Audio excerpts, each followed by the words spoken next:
जी बिस्मिल्लाहिर्रहमानिर्रहीम। कैसे हैं आप सब। कल हमने लेक्चर 3 देखा था डीएलडी का, आज लेक्चर 4। कल जैसे लेक्चर के एंड पे मैंने आपको बताया था कि नंबर सिस्टम, और मेरे ख्याल में काफ़ी हद तक अब नंबर सिस्टम के बारे में आप जान भी चुके हैं कि कौन कौन से मेन नंबर सिस्टम है और कौन कौन सी वैल्यूज़ हम उनमें कंसिडर करते हैं। तो अब हम उनकी कन्वर्जन्स देखेंगे, यानी एक नंबर सिस्टम से दूसरे नंबर सिस्टम में हम कैसे वैल्यू को कन्वर्ट करते हैं, और ये हर एक के साथ हम कर सकते हैं। अब इसके अंदर डिफरेंट हम देखेंगे। सबसे पहले हम देखेंगे कि डेसिमल नंबर सिस्टम को अदर नंबर सिस्टम में हम कैसे कन्वर्ट कर सकते हैं। अब अदर नंबर सिस्टम कौन कौन से हैं? ऑक्टल हो गया, बाइनरी हो गया और हेक्साडेसिमल हो गया। सही है। सेम इसी तरह से हम अदर नंबर सिस्टम को डेसिमल नंबर सिस्टम में कन्वर्ट करने का मेथड भी देखेंगे। अब अदर नंबर सिस्टम वही मेन 3 नंबर सिस्टम होंगे। ऑक्टल को डेसिमल में करने का प्रोसीजर, बाइनरी को डेसिमल में करने का प्रोसीजर और हेक्साडेसिमल को डेसिमल में करने का प्रोसीजर हम इसमें स्टडी करेंगे। फिर फर्दर हम इसमें बाइनरी टू ऑक्टल कन्वर्जन भी देखेंगे कि अगर हमारे पास डिजिट बाइनरी नंबर सिस्टम में हो तो उसे ऑक्टल में कैसे कन्वर्ट किया जा सकता है, या अगर डिजिट बाइनरी में हो तो उसे हेक्साडेसिमल में कैसे कन्वर्ट किया जा सकता है। और इसी तरह से अगर डिजिट ऑक्टल में हो तो उस ऑक्टल वैल्यू को हेक्साडेसिमल में या हेक्साडेसिमल वैल्यू को ऑक्टल में किस तरह से कन्वर्ट किया जा सकता है। तो सबसे पहले हम decimal to other number system देखते हैं। अब इसके अंदर 3 आते हैं। डेसिमल को ऑक्टल में करने का तरीका, डेसिमल को बाइनरी में और डेसिमल को हेक्साडेसिमल में करने का तरीका। और तीनों मेथड सेम है, बस वही है कि इसके अंदर हमारे पास थोड़ा सा डिफरेंस होगा। जिस नंबर सिस्टम में हम काम कर रहे हैं उसी नंबर सिस्टम के साथ हम वैल्यूज़ को एडजस्ट करेंगे। बाकी मेन मेथड जो है वो तीनों का सेम ही रहेगा। मेन अगर हम इसमें से कोई एक भी अच्छे से याद कर लेते हैं मेथड, तो आपको इन तीनों में से कोई भी पूछा जाए तो आप ईज़िली वो कन्वर्जन कर सकते हैं। सबसे पहले मैं यहाँ पे डेसिमल टू ऑक्टल का मेथड बता रही हूँ। डेसिमल टू ऑक्टल वैल्यू किस फॉर्म में आपको गिवन होगी? डेसिमल नंबर में, और आपने उसे कन्वर्ट किस में करना होगा? ऑक्टल में। सही है। अब इसका कुछ मैंने स्टेप वाइज प्रोसीजर लिख भी दिया है। सबसे पहले जो भी नंबर आपको दिया गया है जिसे आपने ऑक्टल में कन्वर्ट करना है, आप उस नंबर को लिखेंगे। अच्छा, अब पहली चीज़ चेक करेंगे कि क्या वो नंबर 8 से छोटा तो नहीं है। फॉर एग्ज़ाम्पल आपको कहा जाता है डेसिमल का 5, डेसिमल के 5 की ऑक्टल वैल्यू क्या होगी? तो डेसिमल के 5 की ऑक्टल वैल्यू क्या होती है? 5 ही होती है। मीन 0 से लेके 7 तक की वैल्यूज़ डेसिमल और ऑक्टल की सेम है। तो अगर तो वैल्यू 8 से छोटी है तो वो डेसिमल की जो वैल्यू है ऑक्टल में वही होगी।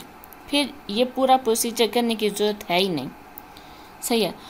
लेकिन अगर आपको वैल्यू दे दी जाती है 8 से बड़ी, ठीक है, 8 या 8 से बड़ी यानी 7 से बड़ी, तो फिर आप इस प्रोसीजर को फॉलो करते हुए उस वैल्यू को डेसिमल से ऑक्टल में कन्वर्ट करेंगे।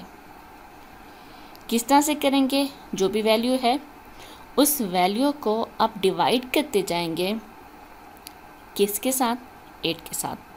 If decimal number is greater than 7, then divide the number by 8. अच्छा, 8 से डिवाइड करने के बाद जो भी आपके पास रिमाइंडर बचेगा वो आप साथ में लिख लेंगे, और जो आपके पास डिवाइड करने का आंसर होगा उसे फिर से, उस आंसर को फिर से आप क्या करेंगे? 8 के साथ डिवाइड करेंगे। इस तरह से आप इन स्टेप्स को बार बार रिपीट करते जाएंगे। यानी जो भी वैल्यू आएगी उसे 8 से आपने डिवाइड किया, रिमाइंडर को साथ लिख दिया, फिर जो वैल्यू आई उसे 8 से डिवाइड किया और रिमाइंडर को साथ में लिख दिया। ये आप प्रोसीजर तब तक करते रहेंगे जब तक आपके पास जो वैल्यू है वो less than, repeat the 3 and 4 with equation till it is less than 8। जब तक आपके पास वैल्यू 8 से कम नहीं बच जाती तब तक आप इस प्रोसीजर को फॉलो करते रहेंगे।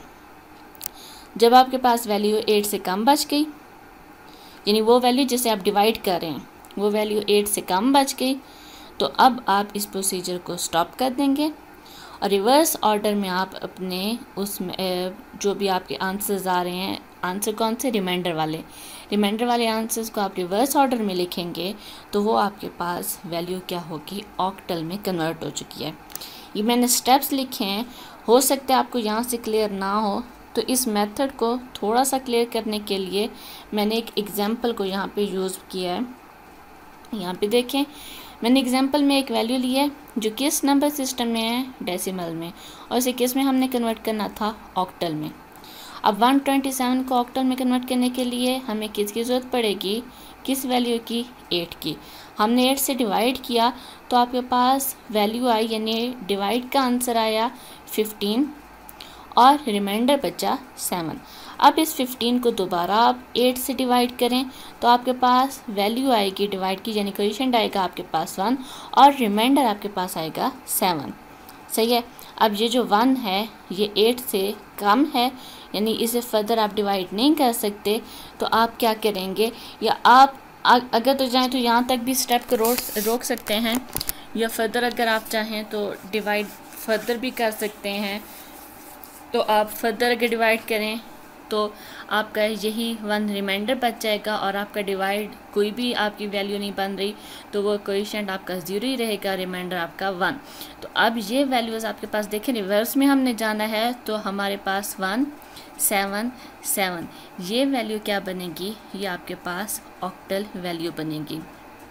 ठीक है, तो आप यहाँ पे देखें तो 127 जो डेसिमल में था उसे ऑक्टल में कन्वर्ट करने के बाद हमारे पास 177 वैल्यू आई।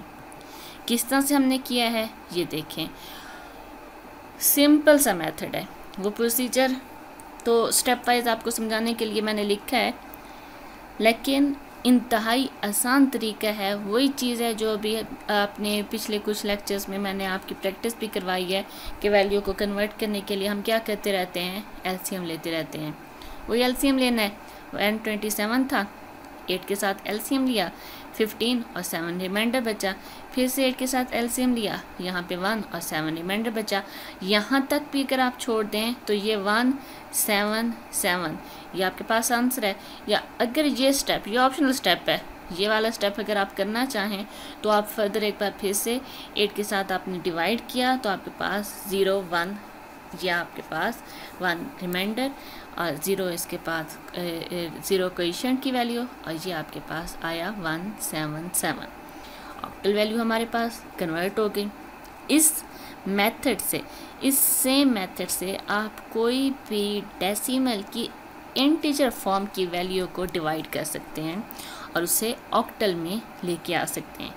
ये सिंपल एक मेथड है, आपको कोई भी वैल्यू दी जाए, आपको मैं देती हूँ फॉर एग्जांपल 16, कि आपने 16 को कन्वर्ट करना है, आप सेम इसी मेथड से करेंगे। किस तरह से आप करेंगे, आप 8 के साथ उसका एलसीएम लेते जाएंगे और उसका रिमाइंडर आप साथ में नोट करते जाएंगे, रिमाइंडर को रिवर्स ऑर्डर में लिखेंगे तो वो वैल्यू आपकी ऑक्टल में कन्वर्ट होगी। लेकिन ये जो हमने मेथड यहाँ पे डिस्कस किया है, ये याद रखना है, ये डेसिमल की इंटीजर वैल्यूज़ के लिए है।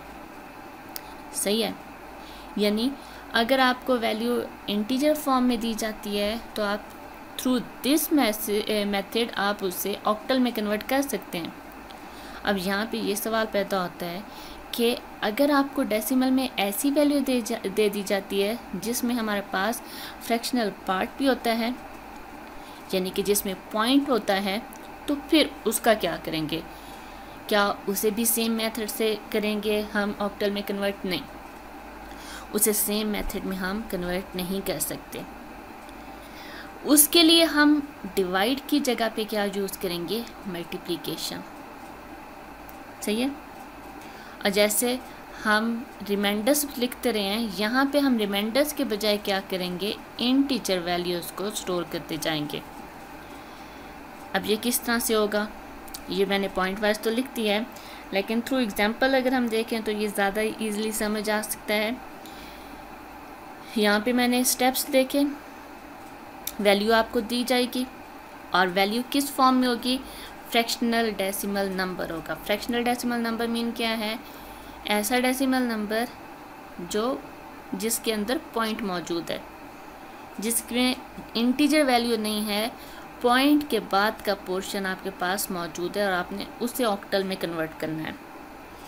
आप उस वैल्यू को लेंगे, उस वैल्यू को मल्टीप्लाई करेंगे 8 से, तो आपके पास आंसर बनेगा।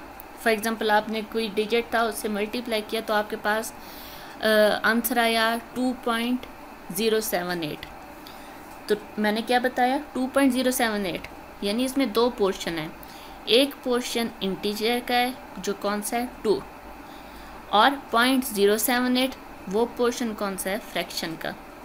तो इसमें हम जो 2 था इंटीजर वैल्यू उसे हम अलग से स्टोर कर लेंगे, और 0.078 जो हमारे पास फ्रैक्शनल वैल्यू आई वो हम दोबारा से क्या करेंगे, उस पर अपने इस स्टेप को रिपीट करेंगे, फिर से उसे मल्टीप्लाई करें 8 के साथ, और फिर से आपके पास वैल्यू इंटीजर और फ्रैक्शन दो पोर्शन में आएगी। इंटीजर वैल्यू को स्टोर कर लिया, फ्रैक्शन पोर्शन को वहाँ से हटाया और उसे फर्दर दोबारा से क्या किया 8 के साथ मल्टीपल किया। अब यहाँ पे 8 के साथ मल्टीप्लाई क्यों कर रहे हैं, क्योंकि ये ऑक्टल में हम कन्वर्ट करना चाह रहे हैं, तो यहाँ पे हम 8 के साथ करते जाएंगे। अब यहाँ पे वैसे तो जैसे यहाँ पे लिखा हुआ है कि रिपीट दिस स्टेप जब तक कि आपके पास वैल्यू 0 नहीं बन जाती, लेकिन 0 तक करने की ज़रूरत नहीं है। मैक्सिमम आप 3 तक ये वैल्यूज़, यानी पॉइंट के बाद मैक्सिमम 3 डिजिट आने चाहिए। दूसरी बार पे 0 आ जाता है तो वहाँ पे रुक ना जाएं, बेहतर है 3 तक, यानी 3 साइकिल्स आपने ये कंप्लीट करने हैं। आपने मल्टीप्लाई किया, वैल्यू आई, फिर उसमें से फ्रैक्शनल पोर्शन लिया, फिर मल्टीप्लाई किया, इसी तरह से आपने 3 मरतबा ये स्टेप अपना रिपीट करना है ताकि आपके पॉइंट के बाद 3 डिजिट बन सकें।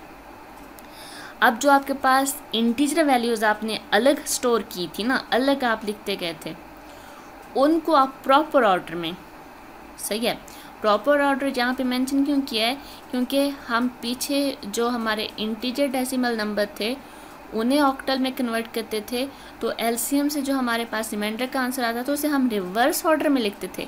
यहाँ पे रिवर्स ऑर्डर यूज़ नहीं करना, ये छोटे छोटे पॉइंट्स हैं जो आपने याद रखने हैं, इसे आपने सेम टॉप टू बॉटम ही रखना है। उधर हमने क्या किया था, बॉटम टू टॉप लेके गए थे, लेकिन फ्रैक्शनल पोर्शन में जब आप इस मेथड को यूज़ करेंगे तो आप टॉप टू बॉटम लेके जाएंगे उससे, और वो top to bottom integer values जब आप लिखेंगे तो वो आपका फ्रैक्शनल नंबर ऑक्टल नंबर में, फ्रैक्शनल ऑक्टल नंबर में कन्वर्ट हो चुका है। ठीक है, इसी पॉइंट को फर्दर एक्सप्लेन करने के लिए मैंने एक फ्रैक्शनल नंबर लिया 0.127। अब ये पॉइंट वाली वैल्यू है, यहाँ पे 0 लिखें ना लिखें कोई फ़र्क नहीं पड़ता, इसलिए यानी हमारे पास हम कह सकते हैं ये सिर्फ एक फ्रैक्शनल नंबर ही है, इसमें इंटीजर पोर्शन नहीं है, और हम इस फ्रैक्शनल पोर्शन को ऑक्टल में कन्वर्ट करना चाहते हैं। तो क्या करेंगे, इस पोर्शन को 0.127 को मल्टीप्लाई करेंगे किससे, 8 से, तो आपके पास आंसर आया 1.016। अब ये 1 इसमें क्या है, हमारे पास पॉइंट से पहले वाला जो पोर्शन है उसे हम कोएफिशिएंट भी कह सकते हैं, उसे हम इंटीजर भी कह सकते हैं। तो वो जो पोर्शन है पॉइंट के पहले वाला उसे हम अलग लेंगे, और जो पॉइंट के बाद वाला पोर्शन है उस पोर्शन को लेके दोबारा से मल्टीप्लाई करेंगे। ये चीज़ याद रखनी है, यहाँ पे आपने पूरा 1.016 को मल्टीप्लाई 8 से नहीं करना, इस 1 को यहाँ से क्या करना है, अलग कर लेना है, ताकि सिर्फ यही पोर्शन, फ्रैक्शनल पोर्शन यहाँ पे बचे, उससे मल्टीप्लाई 8 करेंगे, फिर आपके पास 0.128 आया। ये हमने 0 इससे अलग कर लिया, ये इंटीजर वैल्यू, और 0.128 को हमने फर्दर फिर से मल्टीप्लाई बाय 8 किया। अब आंसर आया 1.024। अब यहाँ जैसे मैंने कहा था 3 बार कर लें तो ये आपके पास इनफ है, तो हमने 3 मरतबा अपनी वैल्यू को किया, तो ये आपके पास 0.101 आंसर आया। अच्छा, अब यही चीज़ मैंने प्रॉपर फॉर्म में मेंशन भी कर दी। अब ये चीज़ जो है इस तरह से आप अपने क्वेश्चन को सॉल्व करेंगे। यानी आपको क्वेश्चन दिया गया है कि आपने 0.127 विद बेस 10 को कन्वर्ट करना है इंटीजर में, तो आप इंटीजर में नहीं, ऑक्टल में। तो आप इसको, वैसे तो मैंने यहाँ पे एक्सप्लेन करने के लिए यहाँ पे देखें स्टेप्स भी लिखे, फिर इस तरह से एग्जांपल को भी शो किया और फिर मैंने ये प्रोसेस किया। अगर आपको कहा जाता है तो स्टेप्स लिखने की या उस तरह से आपने प्रोसीजर को मेंशन करने की आपको ज़रूरत नहीं है। आप सिंपल क्या करेंगे, वैल्यू लेंगे, मल्टीप्लाई 8 करेंगे, फ्रैक्शन का पोर्शन अलग किया, इंटीजर का पोर्शन अलग किया, फ्रैक्शन के पोर्शन को फिर से 8 के साथ मल्टीप्लाई किया, और ये मेथड आप रिपीट करते जाएंगे। और ये मेथड आप रिपीट कब तक करेंगे, 3 साइकिल्स, या आपकी वैल्यू अगर 0 0 0 आना शुरू हो गई है तो आप इस मेथड को आगे फर्दर रिपीट ना करें। सही है। तो ये आपके पास वैल्यू आ गई, हमने इस ऑर्डर में से लेना है 1 0 1, ये वैल्यू आपके पास आ गई। क्लियर है यहाँ तक? अच्छा, अब हमने यहाँ पे ना 2 मेथड्स देखें। कौन कौन से 2 मेथड हमने देखा? हमने डेसिमल नंबर को कन्वर्ट किया। डेसिमल नंबर कौन सा? जो इंटीजर फॉर्म का था, उसे हमने कन्वर्ट किया ऑक्टल में। इसी तरह से हमने फर्दर क्या किया, फ्रैक्शनल पोर्शन लिया डेसिमल का और उसे कन्वर्ट किया। अच्छा, अब इन केस ऐसा क्वेश्चन आ जाता है जिसमें इंटीजर वैल्यू भी है, यानी पॉइंट से पहले भी कोई वैल्यू है और पॉइंट के बाद भी है, और आप उसे ऑक्टल में कन्वर्ट करना चाहते हैं, तो क्या मेथड होगा? तो आप दोनों मेथड यूज़ करेंगे। 25 को कन्वर्ट करने के लिए आप क्या करेंगे, एलसीएम लेंगे, और इसी तरह से 0.13 को कन्वर्ट करने के लिए आप क्या करेंगे, वो मल्टीप्लिकेशन वाला प्रोसेस यूज़ करेंगे। पहले 25 को हमने देखा एलसीएम से 25, यहाँ पे 8 3 24 होता है, रिमाइंडर क्या बचा 1, तो यानी कि हमारे पास 25 को हमने कन्वर्ट किया तो 31 आंसर आया। इसी तरह से 0.13 को हम 8 के साथ मल्टीप्लाई करेंगे तो 1.04 आया। 0.04 फ्रैक्शनल पोर्शन लिया और 1 इंटीजर को अलग कर दिया। 0.04 को मल्टीप्लाई 8 किया, आंसर 0.32 आया। अच्छा, अब इस वैल्यू में 0 अलग कर लिया, 0.32 अलग किया, उससे फिर से मल्टीप्लाई 8 किया, अब 2.56 आया।